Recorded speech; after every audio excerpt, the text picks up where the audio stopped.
मोहित academy में आप सभी का स्वागत है। आज की क्लास में हम लोग देखने चल रहे हैं संधि को एक बार पूरा कंप्लीट करेंगे हम लोग, तब उसके बाद इसका टेस्ट होगा और टेस्ट होने के बाद फिर हम लोग चलेंगे नेक्स्ट टॉपिक पे। तो आज के लिए टॉपिक जो रहेगी वो आपकी संधि रहेगी। तो चलिए स्टार्ट करते हैं आज की क्लास को। संधि, अगर हम संधि की बात करते हैं, ओके, अगर हम संधि की बात करते हैं तो संधि शब्द जो होता है ये दो शब्दों से मिलके बना होता है। संधि की अगर हम बात करें तो दो शब्द इसमें इंक्लूड होते हैं, एक होता है सम और एक होता है क्या, धी। ओके, जब भी बात की जाए संधि की तो आप क्या बताएंगे, संधि शब्द दो शब्दों से मिलके बना होता है, एक सम और एक धी से।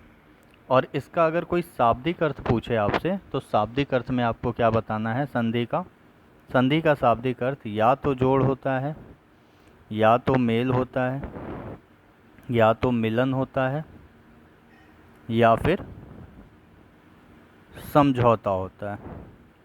ओके, जोड़, मेल, मिलन या फिर समझौता। अब ये किस चीज़ का जोड़ होगा, किस चीज़ का मिलन होगा या किस चीज़ का समझौता होगा, तो यहाँ पे आप बताएंगे कि जब वर्णों के बीच आपस में क्या होता है, मिलन होता है, तो उसके मिलन से ही जिस शब्द का निर्माण होता है उसको हम क्या कहते हैं, संधि कहते हैं। ओके, तो संधि में हमेशा किसका मिलन बताना है, तो संधि में हमेशा वर्णों का मिलन बताना है। कभी भी गलती से शब्द का मिलन मत बताइएगा या शब्द का मेल मत बताइएगा, नहीं तो वहाँ पे संधि आपका गलत हो जाएगा। ओके, तो संधि कभी भी आपसे पूछे तो क्या बताइएगा, वर्णों का मेल। अब अगर इसके बाद हम आगे बढ़ते हैं तो संधि का अगर कोई आपसे परिभाषा पूछ ले कि परिभाषा क्या होता है संधि का, किसको कहते हैं संधि, तो आप क्या बता दीजिएगा, वर्णों के सन्निकट मेल को हम क्या कहते हैं, संधि कहते हैं। या फिर ध्वनियों के मेल से उत्पन्न विकार को हम क्या कहते हैं, संधि कहते हैं। ध्वनियों के या वर्णों के मेल से उत्पन्न विकार क्या कहलाएगा, संधि कहलाएगा। आपका संधि कहलाता है। ओके, अब ये वर्णों का मेल या ध्वनियों का मेल होता कैसे है, तो जैसे देखिए दो शब्द हम लेते हैं, एक हमने लिया राम को, एक हमने लिखा अवतार को। ओके, अब इन दोनों का मेल करके अगर हम लिखेंगे तो हम कुछ ऐसे लिखेंगे, राम अवतार, ठीक है, जो कि संधि के नियम से क्या हो जाएगा, बिल्कुल अशुद्ध हो जाएगा। इसीलिए संधि के नियम में क्या किया गया, कहा गया कि दो सन्निकट वर्ण जो दिखे आपको उनको आपस में क्या कर दीजिए, मिला दीजिए, और मिलाने के बाद तब शब्द का निर्माण करिए, उस शब्द को लिखिए, तो वो संधि युक्त शब्द होता है। जैसे अगर यहाँ पे देखें तो यहाँ से हमको अ मिलता है और यहाँ भी हमको क्या मिलता है, अ। जब दोनों को मिलाएं तो क्या हो गया, आ। अब इस आ को हम लगाएंगे, आ की मात्रा होती है ना, इसको कहाँ लगाएंगे, म के पास, तो शब्द क्या हो गया हमारा, रामावतार हो गया। ठीक है, रामावतार। तो लिखने का ये सही तरीका होगा, ये क्या हो जाएगा आपका, गलत तरीका होगा। ये सिखाता कौन है आपको, तो ये सिखाता है आपको संधि। ओके, तो संधि के बारे में आपने समझा। अब हम चलते हैं, अगर हम दो शब्दों को यहाँ पे मिला रहे हैं और उनके सन्निकट वर्ण आपस में मिलके एक हो रहे हैं तो इनको हम विच्छेद भी करते हैं। तो संधि को दो अलग अलग शब्दों में तोड़ना संधि का क्या कहलाता है, विच्छेद कहलाता है। तो अगर हम संधि विच्छेद की बात कर लें, संधि विच्छेद, तो संधि विच्छेद किसको कहते हैं, संधि के कोई शब्द है, संधि शब्द है ना, उसको अलग अलग भागों में आप तोड़ दीजिए तो वो क्या हो जाएगा, संधि विच्छेद हो जाएगा। जैसे आपने लिखा रामावतार, रामावतार, इसको आपने क्या किया, दो अलग अलग शब्दों में आपने तोड़ लिया। एक शब्द आपने किया राम और एक शब्द आपने किया अवतार। ओके, तो दो शब्द जैसे ही आपके टूटे तो टूटने से जो अलग अलग शब्द बने इन्हीं को हम क्या कहते हैं, संधि का विच्छेद कहते हैं, अर्थात संधि विच्छेद कहते हैं। ओके, जैसे देखिए रामावतार अब टूटा कैसे है, तो इसको बिल्कुल बारीकी से समझिएगा। जहाँ पे वर्णों के बीच संधि हुआ है वहीं से हमेशा हम संधि विच्छेद भी करेंगे। ओके, और याद रखिएगा जब भी दो शब्द टूटेंगे आपस में तो दोनों का अर्थ भी होना चाहिए। बिना अर्थ के शब्दों का वहाँ कोई महत्व नहीं होगा, आपका संधि विच्छेद गलत हो जाएगा। ओके, चाहते तो हम, अच्छा इस शब्द में रामावतार को हमने तोड़ा कहाँ से, यहाँ से तोड़ा है, अलग अलग शब्दों में बांटा है। चाहते तो हम यहाँ से भी बांट सकते थे ना, यहाँ से, लेकिन यहाँ से जब हम बांटते हैं तो शब्द कोई बनता ही नहीं, आगे क्या निकलता, केवल र निकलता, र का यहाँ कोई अर्थ ही नहीं होता।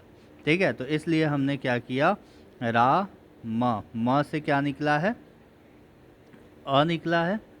ठीक है, या फिर इसको ऐसे देख लीजिए, जैसे ही हमने तोड़ा तो म क्या हो गया, आधा हो गया, यहाँ बचा क्या, आ, और इधर क्या बच गया, वतार बच गया। आ जो है दो से मिलके बना है, अ और अ से। ठीक है, एक अ को इधर भेजिए, एक अ को इधर भेज दीजिए।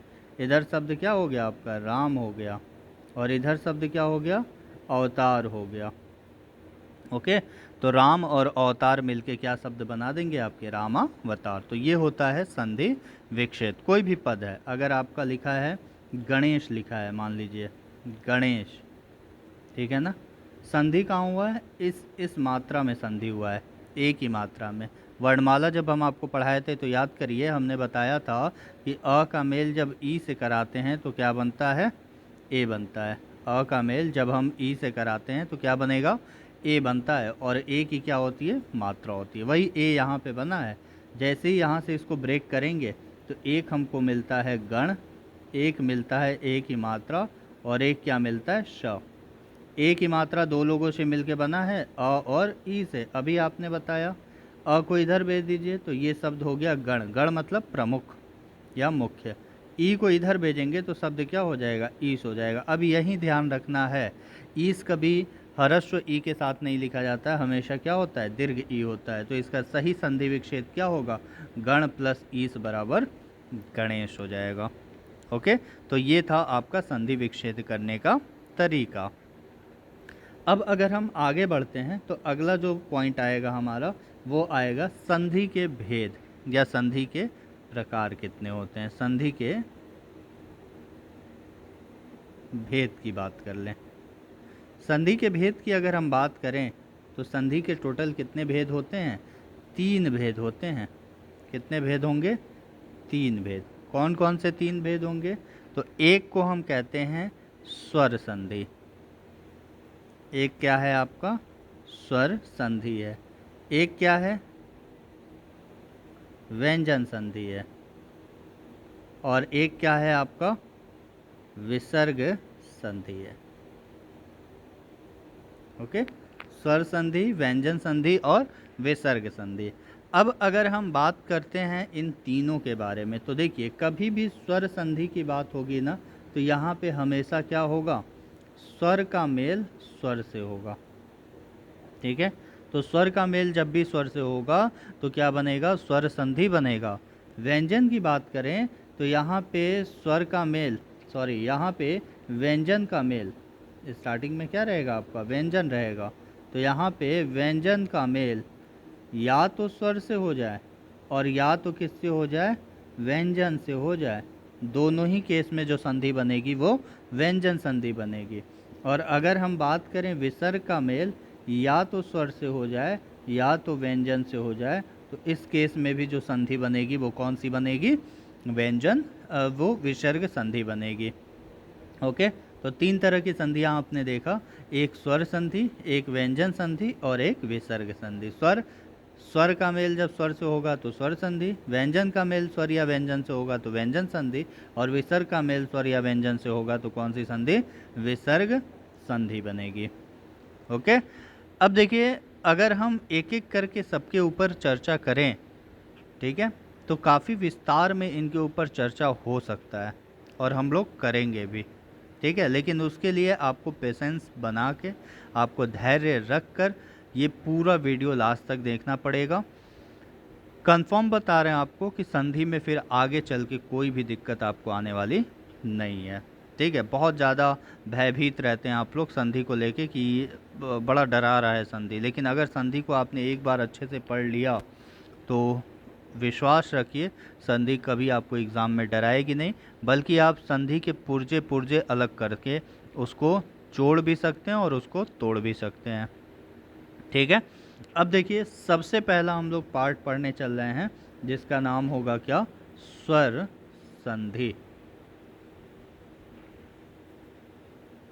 अभी हमने बताया आपको कि स्वर संधि क्या होगा, जब किसी स्वर का मेल किसी स्वर के साथ कराइए तो वहाँ स्वर संधि होगा। जैसे अभी हमने कराया था ना, रामावतार लिखे थे तो हमने क्या लिखा था, राम प्लस अवतार लिखा था। तो देखिए यहाँ से जो निकला वो अ था और यहाँ से जो निकला ये भी अ था, मतलब ये भी स्वर और ये भी स्वर, और दोनों स्वरों का क्या हुआ था, मेल। तो इससे जो संधि बनेगी वो कौन सी बनेगी, स्वर संधि बनेगी। गलती से भी कभी इनमें व्यंजन नहीं आना चाहिए। ओके, तो जब स्वर संधि के बारे में आप इतनी बातें जान लिए तो ये भी जान लीजिए कि स्वर संधि को कुल 5 भागों में बांट दिया गया है। ठीक है, स्वर संधि इतना विस्तृत है कि इसको 5 भागों में बांट के पढ़ेंगे हम लोग। ठीक, वो 5 भाग जिसको हम भेद के तहत पढ़ेंगे। स्वर संधि के अगर भेद पूछे तो कितने भेद बताने हैं आपको, 5। अक्सर गलती करते हैं, स्वर संधि का पूछता है और संधि का पूछता है तो दोनों में कंफ्यूजन आपको होता है। संधि के 3 और स्वर संधि के कितने बताने हैं, 5 भेद बताने हैं। ओके, सबसे पहला भेद जो होगा, सबसे पहला भेद उसको हम नाम देंगे दीर्घ स्वर संधि। दीर्घ स्वर संधि सबसे बड़ा है। ठीक है, घर में सबसे बड़ा इसलिए इसका नाम क्या पड़ गया, दीर्घ पड़ गया। सेकंड नंबर पे गुण को याद रखिएगा, गुण स्वर संधि। थर्ड नंबर पे वृद्धि स्वर संधि, वृद्धि स्वर संधि। फोर्थ नंबर पे यण संधि, और फिफ्थ नंबर पे क्या हो जाएगा, अयादि संधि। ओके, तो ये 5 तरह की संधियां आपको देखने को मिलेंगी किसमें, स्वर संधि के अंतर्गत। तो चलिए सबसे पहले संधि का स्टार्ट करते हैं हम लोग, जिसका नाम होगा क्या, दीर्घ स्वर संधि। दीर्घ स्वर संधि। ओके, दीर्घ स्वर संधि की जब हम बात करते हैं तो कहा जाता है कि हमेशा एक शब्द इसमें याद रखिएगा, कभी भी दीर्घ स्वर संधि की बात होगी तो यहाँ सजातीय स्वरों का ही मेल होगा। कैसे स्वरों का, सजातीय स्वरों का। ठीक है, सजातीय स्वरों का मेल होगा। सजातीय स्वरों के मेल होने से ही दीर्घ स्वर संधि का निर्माण होता है। जैसे अगर हम कह लें, इसकी परिभाषा अगर हम देखें तो हम क्या कह सकते हैं, ह्रस्व या दीर्घ, ह्रस्व या दीर्घ किसका किसका, अ। ठीक है, दोनों होंगे, ह्रस्व या दीर्घ होंगे, ई या ओ या फिर री का मेल किससे हो जाए, ह्रस्व या दीर्घ अ, ई, ओ या फिर री से हो जाने पर इनका हमेशा क्या बनेगा, दीर्घ बनेगा, जिसकी मात्रा होगी। ठीक है, आ दीर्घ ई, दीर्घ उ, ओके, और री बनेगा। री का चूंकि हिंदी में दीर्घ नहीं होता है तो री की केवल आप क्या करेंगे, मात्रा ही लगा के छोड़ देंगे। ओके, अब एक एक पार्ट हम लोग देखेंगे। जैसे अगर हम अ की बात करें तो पहले हम लोग मेल कराएंगे किसका, अ का मेल कराएंगे अ से। ठीक है, क्या बनेगा, आ बनेगा। फिर अ का मेल हम लोग कराएंगे आ से, क्या बनेगा, तब भी आ ही बनेगा। फिर अ का मेल कराएंगे किससे, आ का मेल कराएंगे किससे, अ से, तब भी आ बनेगा, और अगर दोनों साइड आ है और आ का मेल कराएं तब भी क्या बनेगा, आ बनेगा। ठीक है, तो ये 4 पार्ट बनेंगे एक के। इसी तरह ई का बनेगा, इसी तरह ऊ का बनेगा। री का मेल बस री से होगा तो क्या बनेगा, री बनेगा, उसमें कोई परिवर्तन आपको देखने को नहीं मिलेगा। ओके, तो चलिए उदाहरण को अब समझते हैं हम लोग दीर्घ स्वर संधि के। अगर हम उदाहरण की बात करते हैं दीर्घ स्वर संधि में, तो हमने लिखा मान लीजिए दैत्य प्लस अरि, दैत्य प्लस अरि। अब इसको मिलाना है, इसकी संधि करनी है। कैसे संधि करेंगे, तो संधि नियम क्या कह रहा है, दो सन्निकट वर्णों को आपस में मिलाएंगे। तो यहाँ पे सन्निकट मतलब पास पास, तो यहाँ पे सबसे पास कौन है, एक ये है और एक ये है। अब चूंकि यह जो है वो क्या है, व्यंजन है। अब जब भी व्यंजन की बात होगी तो वहाँ पे स्वर जरूर इंक्लूड होगा, अगर वो बिना हलंत के लिखा है तो यहाँ पे कौन सा स्वर है, यहाँ पे देखिए अ से क्या है, अ निकला है, तो यहाँ पे अ है स्वर, और यहाँ भी क्या है, अ स्वर है। तो कभी भी मेल होगा तो सन्निकट में कौन होंगे, अ और अ होंगे। ठीक है, जब अ और अ का मेल कराएंगे तो बनेगा क्या, आ, और आ की क्या होगी, मात्रा। ये लगेगी कहाँ पे, तो देखिए यहाँ बचा क्या आपका, दैत्य बचा, नीचे हलंत, फिर आ की मात्रा, और फिर री बचा। जब तीनों को जोड़ देंगे तो शब्द क्या हो जाएगा, दैत्यारी हो जाएगा।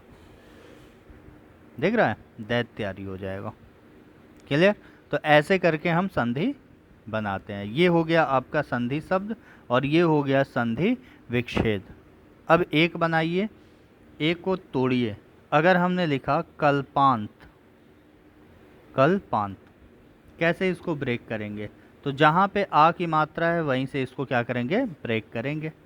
एक हमको मिलेगा कल्प, नीचे हलन, एक आ की मात्रा और एक त मिलेगा। आ की मात्रा दो से बना है, अ प्लस अ से। एक अ को इधर भेजिए, एक अ को इधर, तो क्या हो जाएगा, यहाँ पे अनुस्वार भी है, याद रखिएगा अनुस्वार भी है। ठीक है, तो ये इधर जाएगा तो शब्द क्या हो जाएगा, कल्प, और ये इधर आ जाएगा तो शब्द क्या हो जाएगा, अंत हो जाएगा। ठीक है, तो कल्प प्लस अंत मिलके क्या बन जाएगा, कल्पांत बन जाएगा। इसी तरह एक हम आपको दे रहे हैं, इसको कमेंट बॉक्स में बताइएगा कि इसका संधि विच्छेद क्या होगा, परमार्थ। ओके, ये आपके होमवर्क में है, कमेंट बॉक्स में इसको बताइएगा। ठीक है, एक हम आपको देंगे सत्यार्थी, सत्यार्थी को आपको बताना होगा।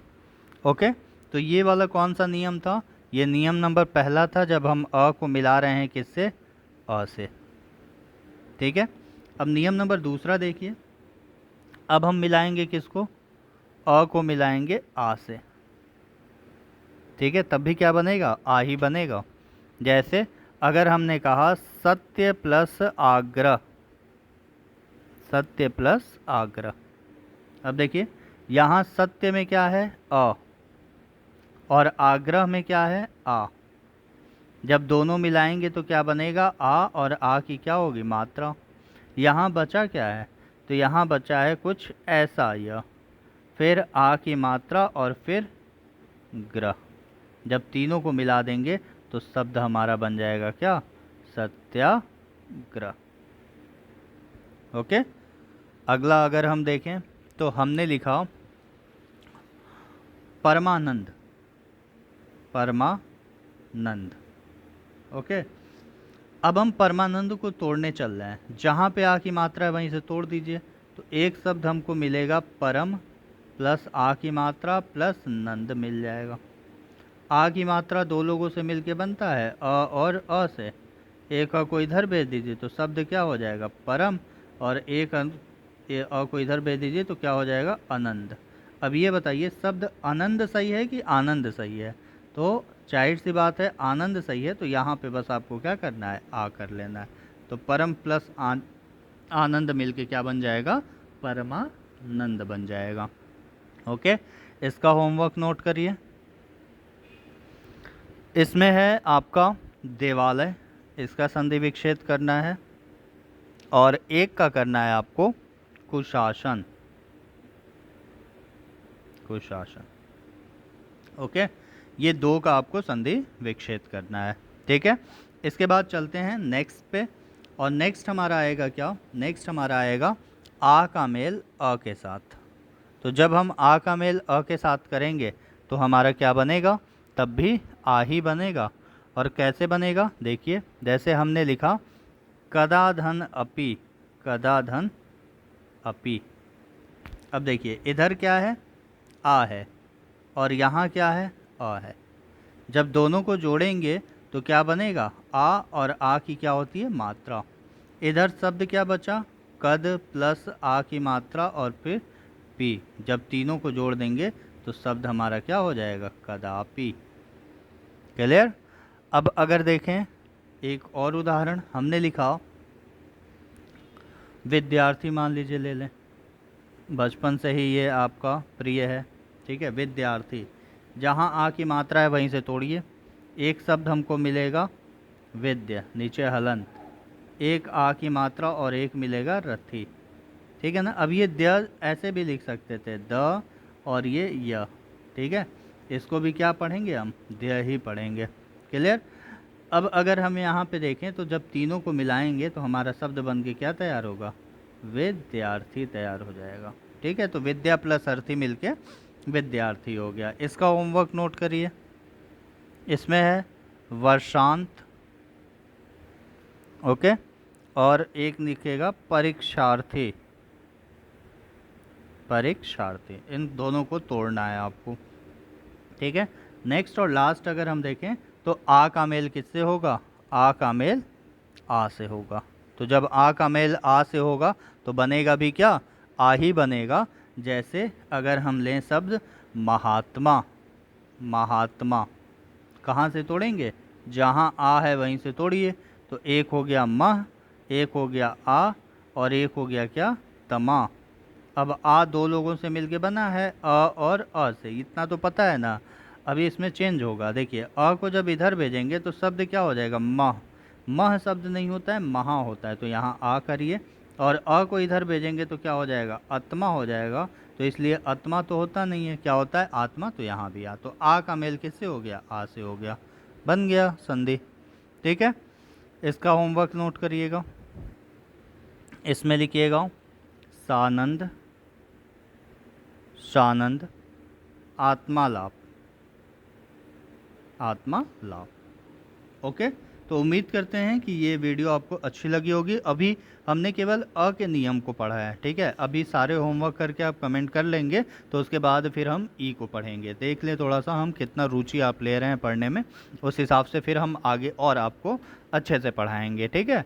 तो अभी अ का हुआ है, इसी तरह ई का चलेगा, इसी तरह ऊ का होगा, और इसी तरह री का होगा। जब ये पूरे हो जाएंगे तो हमारा दीर्घ स्वर संधि क्या होगा, कंप्लीट होगा, ठीक है। तो आज चूंकि संधि का पहला दिन है तो आज थोड़ा धीरे धीरे चीज़ों को समझिए, उसके बाद फिर हम आपको अच्छे से सारी चीज़ें समझाते चलेंगे, ठीक है ना। उम्मीद करिएगा, उम्मीद हम ये करेंगे कि आपको सारी चीज़ें अच्छे से समझ में आएंगी, और विश्वास आप ये करिएगा कि हम जितनी चीज़ें आपको समझाएंगे ना, वो सारी चीज़ें आप आराम से आगे कर ले जाएंगे, ठीक है। तो संधि में जितनी भी दिक्कतें हैं ना, वो धीरे धीरे आपकी समाप्त होती रहेंगी अगर आप पढ़ने में मन लगाएं तो, ओके। तो चलिए आज के लिए इतना ही रखते हैं, मिलते हैं कल की क्लास में, तब तक के लिए धन्यवाद।